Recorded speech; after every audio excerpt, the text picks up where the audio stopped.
লাড্ডুতে আঠা মিশিয়ে খেয়ালিকে খাওয়ানোর জন্য ঋষি ভুল বুঝে ঝিল্লিকে কথা শোনায়। ঝিল্লি সত্যি কথাটা বলতে গেলে ঋষি কোনো কথাই শুনতে চায় না, আর ঝিল্লিকে বলে এখান থেকে চলে যেতে।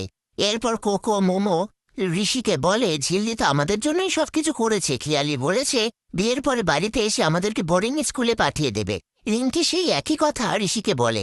এ কথা শুনে ঋষি বলে আমি শুধুমাত্র বাচ্চাদের ডিসিশন নেব, সেই অধিকার আমি কাউকে দিইনি। তখনই অঞ্জু বলে খেয়ালি তো বিয়ের পর একটা ঝড়ঝঞ্ঝাট মুক্ত জীবন চায়, তাই না? ঋষি বলে কে বলেছে ওরা আমার কাছে ঝঞ্ঝাট? আমি আর এই বিয়ে নিয়ে কোনো আলোচনাই চাই না।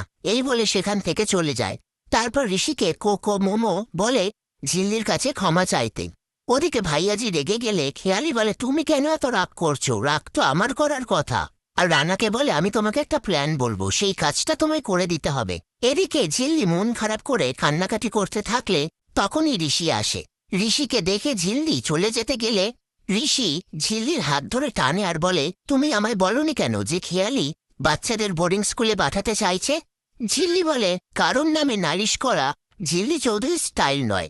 ঋষি বলে আমায় না বললে আমি কি করে বুঝবো? এই নিয়ে তাদের মধ্যে কথা হয়। এসব কথার মধ্যে ঝিল্লি ঋষিকে তার বিজনেসের পাড়া ছেলেদের ইনভলভ করার কথা বলে।